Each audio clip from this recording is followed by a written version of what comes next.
집값은 오늘이 제일 쌀 때다. 네. 반드시 오늘 사야 된다. 이게 제가 볼 때는 일본식 버블의 초입이 이제 시작됐다. 올 연말에는 판이 바뀔 것 같은데요. 어깨 그럼 힘주실 수 그래요? 강남의 경매가 있나가 아니라 넘칩니다 지금. 그럼 서울은 통뼈인가요? 제가 볼 땐 서울이 끝까지 버틸 수 있을까요?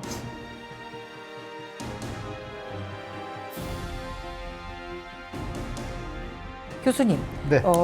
이전에 부동산 시장 장기 하락을 전망하셨잖아요. 네, 그렇죠. 근데 2025년도 이제 됐어요.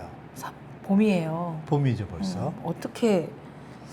자, 주택가격이 지금부터 더 오를 것인가를 먼저 생각해 보시면 네. 강남은 좀 그럴 것 같아 그냥 단순하게 생각해 보면. 근데 강남도 돌아보니까 이거 너무 비싸네. 네. 비싸면 어떤 일이 벌어지죠? 사람들이 안 사잖아요. 못 사죠. 안 사는 게 아니에요. 아, 네, 정확하세요. 못 사죠. 근데 네. 안 사는 사람도 조금 있어요. 근데 있겠죠. 때를 기다리는 사람들이잖아요. 중요한 네. 건 거래량이 줄잖아요. 그럼 간단해요. 주식이든 뭐든 거래량이 늘면 가격이 올라가잖아요. 뭐죠? 다 수요와 공급의 네, 원칙에 기본이잖아요. 따라서 이게 내려가면 또 내려가잖아요. 네. 물론 외부 변수도 외생 변수도 있지만 결론은 여러분이 생각하시길 그거죠. 23년도도 그랬고 24년도도 그랬고 3년도에는 9월부터 2024년도는 8월부터 거래량이 딱 꺾여요. 꺾이면서 지금처럼 지금 하락기잖아요. 네. 못 올라가고 이게 네. 유지가 됐단 말이에요. 네. 요번이 이제 3세판이잖아요. 2025년 3, 4, 5. 네. 여러분 3세판 하면 다 알지 않습니까? 다 뭐 돌아가는 걸? 음. 사람들이 학습 효과가 된 거예요. 그러면 요 올해는 작년에 2월부터 8월까지 막 또 펌핑했잖아요. 그 힘이 이제 약할 거예요. 그리고 여러분들이 아시는 데드캣 바운스가 시작될 가능성이 높습니다. 네. 그리고 아시는 바와 같이 다른 요인들, 경제 정치가 또 불확실하잖아요. 이게 없었어도 제가 이렇게 패턴을 보니까 아, 요번 한 해도 또 펌핑을 하는데 작년, 재작년보다 힘이 약하겠구나. 그럼 사람들이 어떻게 되죠? 로버트 루카스의 합리적 기대 가설이라고 있잖아요. 이거 좀 아닌 것 같아 하고 안세냐면 시장이 어떻게 가겠죠? 이게 제가 볼 때는 일본식 버블의 초입이 이제 시작됐다라고 저는 예측하고 있습니다. 네. 아니 그런데요. 하도 이제 전문가들께서 2, 3년 전부터 네. 이제 부동산 갖고 투기할 생각 마라. 뭐 정부도 이제 주장이 그랬죠. 거겠지만 그랬죠. 꺾인다. 네. 이제 뭐 강남 불패도 무너진다라고 얘기를 했어요. 네. 그래갖고 이제 제 딸이 집을 사야 되겠다. 지금 전세 네. 살고 있는데 제가 바보 같은 짓이야. 더 떨어질 거야. 그러셨어요? 네, 제가 못 사게 했는데요. 아, 그렇죠. 근데 잘하신 것 같은데요? 진짜요? 근데 올 연말에는 판이 바뀔 것 같은데요?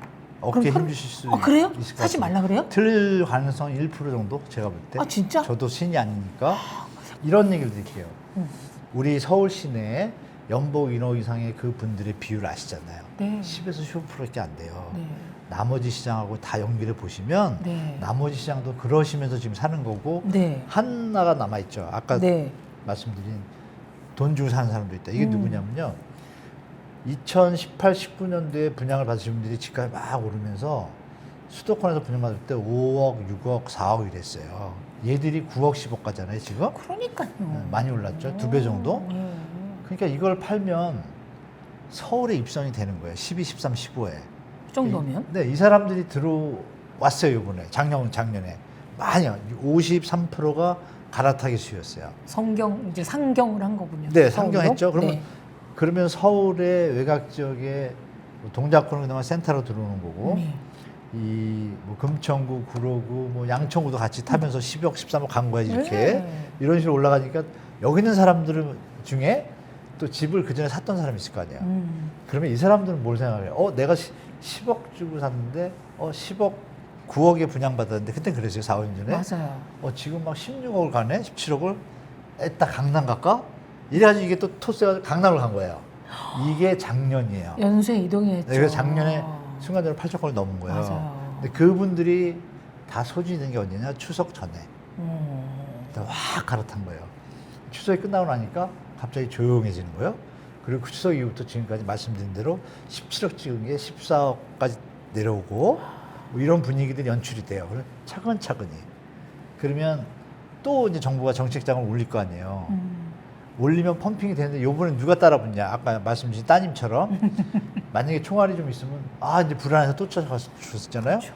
근데 지금 말씀하신 것처럼 못 사잖아요. 못 사는 사람이 더 많아요. 네. 그러면 지금 서울 매물이 지금 제가 하나 보여드릴게요. 네. 저 왼쪽에 보면 이제 한 3만 7천 건이었어요. 예, 그랬네요. 그러니까 3만 7천 건에서 예. 얘가 지금 9만 건을 넘어섰어요. 예. 그런데 이게 2월 15일 얘기예요. 예. 근데 22일이잖아요. 예. 지금 9만 2,450건이 됐어요. 와. 그러니까 여기 보시면 이렇게 잠깐 내려갔던 때가 있어요. 예. 그럼 내려오는 것 같지만 계속 여기서 안 줄잖아요. 중요한 네. 건 작년에 뭐 5천 건, 8천 건 막 있다 보면 3, 4만 채가 없어졌었잖아요. 네. 거래량이 3, 4만 채가 없어졌는데도 최대 매물은 계속 늘어나잖아요. 그게 중요한 것은 자 매물은 늘어나는데 거래는 또 어떤지 한번 볼까요? 네. 거래 보시면 예. 경기도 거래량이 이 선이 여기 바닥에 와 있잖아요. 평균 네. 거래량이 여기가 예. 보통 이제 최고 좋을 때 3만 5천, 4만 건이에요. 그랬죠. 지금 만 건이에요. 4분의 1토가 났어요. 근데 경기도가. 매물은 예. 제가 위에 써놨잖아요. 예. 17만 건 돌파했습니다. 아. 매물은 공급은 엄청 많은데 네, 거래가 없어지는 거군요. 네, 이 거래량이 이렇게 쭉 빠졌고 전국도 이렇게 빠졌잖아요. 그림 네. 보시면 어때요? 이게 평균 거래량이에요. 이 선이. 네. 근데 평균 거래량은 밑으로 내려왔어요. 서울이 끝까지 버틸 수 있을까요? 저는 그러지 그렇지 않다고 보기 않을까요? 때문에 그런데 사실 이게 내 집 마련이라는 게 꼭 필수 조건이 아니라 욕망이잖아요. 아까 네. 교수님이 계속 강조하셨지만 본인의 불안이 아니라 주변에서 주는 불안감이 너무 많아요. 그리고 아무리 연봉이 높다 하더라도 이게 퍽퍽퍽 오르진 않잖아요. 네. 부모 세대인 저만 볼 때는 지은 지 없이 미안한 거예요. 그렇죠. 본의 아니게 네. 집도 못 사주고 이러니까 저도 뭐 비슷한데요. 네. 그러니까 여러분이 생각하실 게 그거죠. 음. 좀 아까 말씀드린 대로 그 고소득자도 고민에 빠져 있고. 네. 자, 그럼 여기서 여러분이 냉정을 찾으실 게 뭐냐면 네. 10년마다 경제 주기가 바뀌어 오잖아요. 네. 그러면 여러분들이 예측이 가능하셔야죠. 네. 여기 보시면 쫙 올라가잖아요, 작년에. 네. 지금 16년이 서울이에요, 주황색이. 예. 많이 내려왔죠. 아, 중요한 건 내려왔어요? 네. 수도권 볼까요, 경기도? 네. 경기도는 지금 20대 와까졌어요. 20대. 음. 20대라는 건 어느 정도냐면 어떻게? 부동산이 100군데가 있으면은 한두 집에는 손님이 많은 거예요.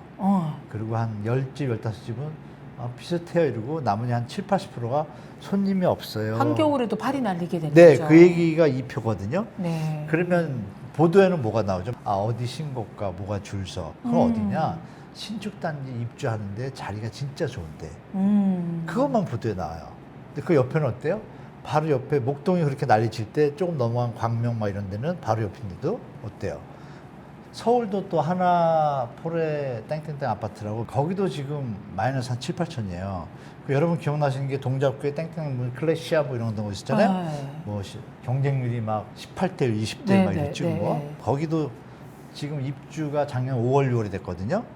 근데 9월 달, 11월 달에 마이너스 7천짜리 팔렸어요. 둘 다. 7, 8천에. 그러면 현재 가격이 너무 높다는 건 증명이 된 거잖아요. 물론 강남은 이해를 둘 수가 있어요. 그죠? 그런데 강남도 여러분 이 얘기도 드릴게요. 최근에 소비 성향 한번 찾아보세요. 강남의 고소득자 치과 의사 변호사분들의 연체율이 재작년에 2배예요. 그러니까 이런 과도기가 지금인 거예요. 그러면 곧 시장이 좋고 경매로 이러면 나올까요? 보시면 이 맨 위에 줄이 경매 낙찰가율이고 밑에가 낙찰률이고 그래요. 그럼 낙찰률이 보면 39% 내려왔잖아요. 네. 지금 한 37%까지 내려왔거든요. 네. 이 그림이 어때요? 정부 정책으로 살아나는 것 같다가 낙찰 가율도 떨어지고 낙찰률도 떨어져요.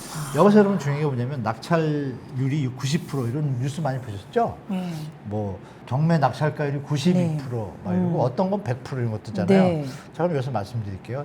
여기 낙찰률이 보이잖아요. 40%대. 네. 자, 그럼 10개의 물건이 나와가지고 만약 1억짜리라고 할게요. 근데 4개는 낙찰이 됐고 6개는 낙찰이 안 됐어요.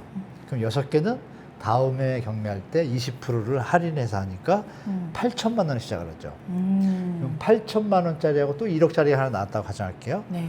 그러면 8천만 원짜리하고 1억짜리하고 평균 9천이잖아요. 네. 9천만 원에 90%면 99, 81이죠. 그럼 8,100만 원인 거예요. 말은 90%인데 아하. 그러면 1억에서 8천이면 몇 프로 떨어졌어요? 셈법이 20% 갭이 생긴 거예요, 벌써. 그러네요. 신규만 하는 게 아니잖아요. 네. 이거를 교묘하게 보도해서 어떻게 해요? 90% 넘어. 그러니까 마치 시세가 정상인 것처럼. 근데 정확하게 계산을 해보면 여기서 보시면 물건이 늘어났다 빠졌다 하면 이 물건들은 언제 나오냐? 6개월 뒤에 다시 하거든요. 네. 그러면 튕겨 나왔다가 요번에 뭐냐면 설날 꼈잖아요. 유찰됐다가 다시 네네. 올라갔다가. 그럼 3월, 4월에 경매 물건 많이 나올 거예요. 그리고 저번 달에 강남의 경매 물건이 31건 나왔어요. 그럼 낙찰이 몇 개가 됐을까요? 50%가 됐어요. 오! 15개. 15건. 됐는데 그게 90%인 거예요. 아. 그러니까 뭔지 유찰된 알겠어요. 거가 많아서 네, 상가를 네, 해서 흘러서 여러분 대법원 경매 정보 들어가시면 네. 딱 들어가면 네. 강남구 딱 치잖아요. 네. 유찰 쫙 있어요. 그럼 지금 말씀하신 것처럼 강남의 경매가 있나가 아니라 넘칩니다 지금. 아, 넘쳐요. 그건 맞아요. 네, 그러니까 네. 그 흐름이 왜 생긴지 좀 생각해 볼 필요가 있다 말씀드리겠습니다. 근데 그렇죠. 많은 분들의 명언이 집값은 오늘이 제일 쌀 때다.